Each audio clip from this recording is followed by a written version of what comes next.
Alors, Blériot, l'actualité est abondante. Hein. Rendons d'abord hommage à un grand frère dans le domaine de la presse et qui s'en est allé, naturellement. Donc, il n'est plus de ce monde. Je l'ai connu, étant encore très jeune journaliste, Richard Touna. C'était un grand journaliste. C'est lui qui était le patron du journal Repère. Il était donc mort le 22 janvier 2009. Nous sommes le 22 janvier aujourd'hui. Le journal, je pense, Info Matin, où la météo a choisi de lui rendre un vibrant hommage, sans oublier également son propre journal par le truchement de son épouse, Madame Touna, qui est restée gérer le journal de son mari après son décès. Je pense plus de 10 ans, 15 ans et ainsi de suite. Le journal Repère est toujours debout. Nous saluons déjà la mémoire de Richard Touna, mais je pense également, Pierre Blériot, nous devons féliciter et encourager la veuve, Madame Touna, qui est restée justement diriger ce journal. Alors, parfait, ici, l'oubli est une ruse de l'histoire. Et nous devons tout faire pour que ne s'efface pas définitivement de nos mémoires le souvenir des gens qui ont servi. Tout à fait. C'est un des pionniers de la presse écrite. Une plume châtiée, un style particulièrement vigoureux. C'est pas le genre, on mélange tout au début, là on dit que Famendong avait donné 34 millions, tu fais quoi? C'est vraiment quelque chose de propre. Et je rends hommage également à son épouse. Tout à fait. Cela montre qu'elle a su déjà capter l'énergie positive de son mari, qu'elle perpétue. Plus de 10 ans. Vous savez, il y a beaucoup de veuves qui ne connaissent même plus le nom de leur mari après 2 ans. C'est vrai. Voilà. Elle n'a pas seulement gardé sa mémoire affective, mais la mémoire professionnelle. C'est une dame que j'ai eu le plaisir de rencontrer déjà. Elle est charismatique. Hein. J'avoue que moi, je ne l'ai pas encore rencontrée. Non, la dernière fois encore. Je crois peut-être c'était au deuil du professeur Joseph Ouna. Ah, d'accord. Oui, je l'ai rencontré. Avec tellement de gens. Oui, je l'ai rencontré. C'est une dame charismatique et qui tient la dragée haute au milieu des loups. Tout à fait. Oui, c'est pas facile. Le journal Le Repère est un vrai repère dans le domaine de la presse écrite. Il faut dire que depuis même l'époque de Richard Touna, ses grands frères, Repère était déjà un journal sérieux, un journal de qualité. Oui, je pense que avec la dame, elle a gardé cette main-là. Vraiment, nous n'allons pas faire insulte à d'autres tabloïds, mais je vous dis, habituellement, Repère. Mais c'est un repère. Et est vraiment un repère. Voilà. C'est un journal sérieux. La manière, l'écriture, les informations, et tout. On sent du sérieux. Même la présentation. Je t'ai dit qu'il y a un autre truc là. Tu vois, on met tout. Vous voulez parler de quel truc? Il y a un truc là, on remplit les écritures rouges. Merci beaucoup, Blériot. Toujours dans le cadre de l'actu de ce matin.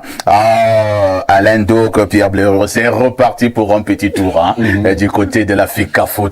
C'est reparti pour un petit tour. Nous avons dans ce nouveau rebondissement au sujet des fameux 560 millions, l'argent qui a été débloqué par la présidence de la République ou par le président de la République, argent destiné au club de première et de deuxième division au Cameroun, MTN Elite 1 et MTN Elite 2. Entre-temps, ça se déchire à nouveau sur le contrôle des 560 bâtons entre le MINSEP et la FECAFOOT. Je vous passe la parole à Alain Doc. Non, mais bien évidemment, l'argent suscite énormément d'envie. C'est le plus grand enjeu. Et on ne gouverne pas, vous l'imaginez bien, dans notre contexte, sans argent. Donc, le président de la FECAFOOT, il a besoin d'argent pour réaliser un certain nombre de projets, sa vision. Tout à fait. On le sait, il a toujours, d'une manière un peu dérangeante, on pourrait le dire pour certains, dépendu de l'argent public. On sait encore cette histoire de 2 milliards juste avant la Coupe du Monde, dont le remboursement a été très problématique. Je me demande. C'était pas 1 milliard, je pense. C'était 2 milliards. 2 milliards. Ça n'a pas été remboursé. Non, ça n'a pas encore été remboursé. On a dit que l'État ne doit pas à l'État. Non, c'est une association. Et moi, j'ai dit que c'était la FEMANIA. Je te rends comme ça. Vous le savez, avec les dernières dispositions de la loi de finances et tout, L'État, donc, certainement, en rapport avec ce qui s'est passé avant, on a dit, bah, mon argent ne va plus le gérer comme ça. Donc, du coup, je serais regardant sur comment mon argent... Mais sauf qu'Alain Doucan, pour te relancer, nous avons 2 correspondances, hein. Même si j'ai vu certains vouloir nous expliquer comment on doit lire une correspondance administrative, comment on doit bien avoir son dictionnaire à côté, comment on doit faire ci. Moi, je pense quand même que par moi, ce sont des problèmes de logique. J'ai eu une correspondance où on disait que l'argent était mis à la disposition du ministère des Sports et de l'Éducation physique. Première correspondance. J'ai eu une autre correspondance signée du ministre d'État SGPR, Ferdinand Gongo, qui disait que l'argent est mis à la disposition du comptable, de l'agent comptable de la FECAFOOT. Alors, est-ce que ça ne crée pas une espèce de cacophonie quand même? Finalement, l'argent va où? Non, on peut réconcilier tout ça. Vous savez que les comptables, lorsqu'il y a cette espèce d'interaction ou de coopération, de collaboration entre l'État et des entités privées, le comptable public, il travaille pour le compte de l'État. C'est comme avec les mairies, vous le savez bien. Donc c'est l'argent de l'État. Il ne faut pas qu'on embrouille les gens avec le langage. Il est là pour veiller à ce que l'argent public soit bien utilisé. Qu'on puisse bien donner des justifications de ce qu'on fait avec l'argent. Parce que l'État est regardant sur ce qu'on fait de son argent. Merci Alain Douc. Pierre Blériot-Niémec, c'est donc reparti entre la Fédération camerounaise de football et maintenant le ministère des Sports et de l'Éducation physique au sujet de la gestion des fameux 560 millions, même s'il faut aussi reconnaître qu'il y a également eu un 350 millions entre-temps qui a été affecté directement à la FECAFOOT. Pour l'heure, la fédération veut absolument contrôler les 560 millions. De l'autre côté, le MINSEP dit que c'est terminé, ça a été changé. Il y a d'ailleurs eu une réunion qui s'est tenue, je pense, au MINSEP le 20 décembre, si mes souvenirs sont exacts. Il y a eu ces résolutions de ce côté. Est-ce qu'il faut donc dire qu'on est passé de la parole à l'acte? Parfait. Moi, vous savez, je suis fatigué des guéguerres entre le MINSEP et la FECAFOOT. Je dis des choses qui ne plaisent pas. D'ailleurs, c'est même pas mon rôle de dire les choses qui plaisent. C'est de dire ce que je pense. Et si ça coïncide avec la vérité, tant mieux. Quand les 350 millions sont sortis, est-ce que vous avez suivi un débat? Non. Puisque les 350 millions ont été dirigés directement à la FECAFOOT pour l'organisation des championnats. Il n'y avait donc pas de débat. Il y a débat maintenant parce que l'argent n'a pas été dirigé à la FECAFOOT. Donc il n'y a pas de correspondance à expliquer. Avant cette dernière correspondance, le MINETA, SGPR, avait déjà demandé au MINSEP de prendre des dispositions avec les clubs. Tout à fait. OK? Et si vous voyez, le MINSEP a écrit aussi aux clubs. Les clubs doivent lui fournir un certain nombre de documents et percevoir leur argent là-bas. C'est ça, c'est simple à comprendre. Donc il n'y a pas de cacophonie. Il n'y a pas de cacophonie. Le MINETA a dit que l'État envoie l'argent au MINSEP. Mais le MINSEP travaille de concert avec l'agent comptable de la FECAFOOT, qui est un fonctionnaire. OK? Clair. Alain Douc vient de vous le dire. Donc, l'argent... C'est une des fonctions régaliennes de la gouvernance. C'est le MINSEP qui reçoit l'argent cette fois-ci, pour dire les choses simplement. Mais ce n'est pas son argent. Il y a donc un type qu'on envoie là-bas. Il s'appelle agent comptable. Il vient, tu présentes tes documents. On te verse ton argent, tu signes, on garde les papiers, ainsi de suite. Autrement, ça se serait fait à la FECAFOOT. Donc, en français facile, la fédération ne gérera pas les 560. Comme au village, aucun 5 francs.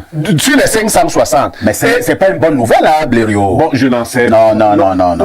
Les gens de la FECAFOOT ne sont pas contents. Non, le but de ta question, c'est d'éclairer sur cette petite... Tu as déjà éclairé, mais maintenant on va dans le fond. Est-ce que c'est bien? Le fond donc. Pourquoi on enlève la gestion de cet argent à la FECAFOOT? Ok, j'aime parler avec les images. Il y a un frère qui vient de nous rejoindre. Oui. Je suis sûr que Kiek donne l'argent de la nation à sa femme. Tout à fait. C'est à la femme. Si un matin Kiek décide de donner à sa cousine, dans la même maison, c'est qui a crise de confiance.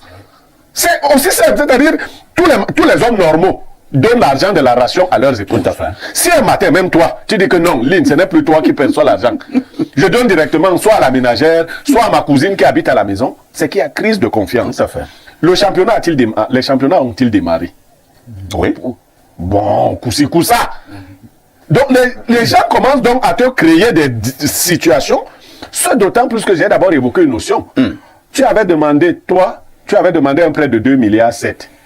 Tu as dit que c'était un prêt. Quand on t'a demandé cet argent, tu as dit l'État ne doit pas l'argent à l'État. C'est pas sérieux, hein? Les gens ont dit que bon, ok, comme c'est comme ça, Comme l'État ne doit pas l'argent à l'État, l'État n'a plus besoin de l'État pour manipuler l'argent. Tout ça, c'est l'État, non? Donc ça vous rattrape? C'est l'État. C'est-à-dire que si Parfait est l'État, je suis l'État. On envoie ma chose chez Parfait, c'est toujours l'État, non? C'est la même chose. On envoie chez moi, c'est toujours... C'est la même chose. Voilà, donc pourquoi on se plaint encore à l'État? Oui, Alain Il faut Doc. quand même dire, parce qu'on ne va pas passer le temps aussi à tirer sur l'État et la gouvernance, même quand on n'y est pas. On n'est pas en droit de le faire. Il faut qu'on soit juste, vous comprenez? C'est-à-dire que vous ne pouvez pas demander à quelqu'un de débourser de l'argent, de délier la bourse et ne pas attendre qu'il soit regardant sur l'argent qu'il donne. Alain Douk, tu n'es pas encore comme moi. Ne t'attire pas de haine. Tu n'as pas. Je te préviens. Je te préviens. Ailleurs, Non, les fédérations elles-mêmes je t'aurais prévenu. des activités qui sont supposées être lucratives. Il doit avoir un budget avec des postes du budget qui démontrent comment vous allez vous-même créer de la valeur. Est-ce que je me fais comprendre? Vous n'allez pas être là dans une relation de dépendance vis-à-vis de l'État et attendre que lui, il n'exerce pas le levier du contrôle. C'est une fonction fondamentale du management. Quelqu'un m'avait dit la main qui donne dirige. Voilà. Oui, c'était un ancien. On avait ce genre de débat, il me dit, effectivement, la main qui donne dirige. On va accueillir un grand frère que j'aime bien accueillir sur mes plateaux TV depuis une vingtaine d'années. Lui, c'est Roger Kiek de Kiki. Il s'appelle le Duc Roger. Il est journaliste d'investigation. Il excelle dans la politique. Roger Kiek de Kiki, bienvenue au programme. Merci, bonjour, merci pour l'invitation. C'est toujours un honneur, un plaisir de venir ici, prendre la parole pour contribuer à édifier nos populations, tout à fait, à former une opinion publique et aussi à informer les citoyens du monde qui nous suivent à travers le monde. Roger, vous arrivez au moment où nous avons un sujet, une fois de plus, d'actualité. C'est reparti pour un petit tour entre le MINSEP et la FECAFOOT au sujet de la gestion des 560 millions qui ont été débloqués par le chef de l'État au bénéfice des clubs de première et de deuxième division. Voilà. Quand vous voyez le chef de l'État débloquer lui-même de l'argent, c'est parce qu'il a compris que les clubs étaient dans le marasme. Les dirigeants actuels avaient promis de sortir le football du marasme, le viabiliser, la viabilisation. Et le chef a accepté. Sauf que le chef se rend compte de ce qu'on avait dit, c'est pas ce qui est fait. Il s'agit de l'argent public. Et vous parler du comptable que le ministère des Finances met à la disposition de cette association pour veiller de ce que la qualité de la dépense de cet argent public-là soit saine. Parce que le problème avec la fédération autrefois, l'État a compris que la fédération dépensait sans compter. Il y a des gens qui voulaient donner l'argent public. Et quand il finit de dépenser, vous lui demandez de justifier la dépense et vous produisez des photos. On dit, j'avais acheté ça. J'avais donné un tel. On dit non. C'est pas comme ça, la qualité de la dépense, c'est pas les photos. On vous demande les écritures comptables. Parce qu'on connaît les prix de chaque chose. On sait que chaque dépense renvoie à ceci, cela. Quand moi j'étais manager à l'époque, jeune manager, parce que j'ai dû apprendre aussi le management. Tout à fait. Je suis directeur général. Et je m'en vais acheter des téléphones fixes à la Camtel. Et puis, je demande qu'on mette mon nom sur la facture. Quand l'auditeur comptable, le contrôle est arrivé, on me dit, où sont les téléphones de l'entreprise? Je dis non, ça ce sont vos téléphones. Et le big boss, il a rigolé. Il m'a dit, voilà, tu sais, il a compris que tu étais journaliste. J'aime former mes managers moi-même. Désormais, si tu achètes un Coca-Cola au nom de l'entreprise, tu achètes un stylo au nom de l'entreprise. Le jour où tu n'es plus DG et que tu veux partir d'ici, les tasses de café qui sont venus de chez toi, tu les prends. Ce qui appartient à l'entreprise, on vient faire un audit. Tout à fait. Même les rames de papier. Ouais. Papier hygiénique, tout. C'est ça la comptabilité. Ouais. Et malheureusement, les autres n'ont pas la faiblesse et l'humilité de comprendre qu'il s'agit de la comptabilité publique. Si le peuple demande des comptes aux dirigeants d'en haut, on peut demander des comptes à tout le monde. C'est ça la gestion. Il s'agit de l'argent des impôts de Camerounais. On ne peut pas... et en même temps, il évoquait, il y a des milliards tout à l'heure, on a passé l'éponge un tout petit peu. On a dit, bon, tu nous as eu. Un peu comme on avait passé l'éponge sur toi avec tes téléphones. Je confesse ici, il y a un apprentissage de chaque chose. Personne n'a la science infuse.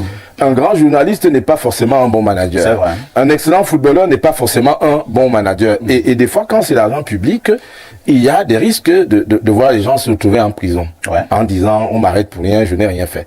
Et il y a donc, même le loin pour être sur ce point. Parce que, comme nous disons souvent, par moment, nous avons aussi un rôle pédagogique. Oui, c'est ça. Parfois, vous avez un manager. Parce que quelqu'un, je disais, explique-moi un peu ce qu'on entend par faute de gestion. Oui. Je ne comprenais rien. Alors, je vous dis un exemple. Allez-y. Vous dites un exemple. Voilà. Et le gars me dit ceci. Il me dit, bon, parfait. Il me dit, comme justement tu es DG là, j'étais DG ailleurs à cette époque. Il me dit, bon, ton patron décide d'acheter des chaises pour la rédaction. Il débloque 1 million pour renouveler les chaises de la rédaction. Et toi, tu estimes que les chaises de la rédaction ne sont même pas encore si mauvaises que ça. Mais par contre, dans la rédaction, nous avons un problème d'ordinateur. Et toi, tu achètes 4 ordinateurs avec les 1 million. Et il me dit, voilà une faute de gestion. Oui. Pour cela, on peut t'interpeller. Je dis, mais comment j'ai acheté les ordinateurs toujours pour la rédaction? Il me dit, non. Alors, le coach, un DG de société, dont je ne cite pas le nom, s'était retrouvé à Limbé dans une boîte de nuit. Il avait dans la poche l'argent d'entreprise, il avait dans l'autre poche son propre argent, et comme il offrait des champagnes aux gens en boîte de nuit, il a confondu des poches. Et il a acheté du champagne avec l'argent qui était de l'entreprise. Et quand l'audit arrive, quand l'audit arrive là, on vient parfois à 5h30 ou 6h. Tu arrives là devant le bureau, ils ont leur lettre de mission et tu ne touches à rien. Ils s'installent. Tu n'as pas le temps d'aller remettre l'argent qui a acheté le champagne. L'argent là ne devrait pas se retrouver dans tes poches. Tout à fait. Tu n'as pas le temps. Et tout de suite là, tu es dans les pétards. C'est ça, c'est-à-dire que c'est l'administration moderne. Elle fonctionne par des procédures. Il n'y a pas de mal à ce que la présidence de la République décide d'aider les responsables d'Africa-Foot à moderniser leur façon de travailler. Ce n'est que pour leur faire du bien. Il n'y a rien de calculé. Il y a rien. Encore que, attention, il y a un éclat aussi relevé. Les présidents de club à qui l'État a écrit là, qu'ils sachent que s'ils utilisent l'argent là pour aller acheter des voitures, c'est même clair. Eh bien, ils risquent d'aller en prison. C'est même, faut faire attention. Très bien. Voilà. Merci. C'est ce qu'il fallait dire ce matin concernant donc l'actu presse, tout en rappelant aussi que la plainte du mouvement pour la renaissance du Cameroun contre l'ECAM a été jugée irrecevable par Clément Atangana, fait précéder du président du Conseil constitutionnel. À tout de suite pour la suite.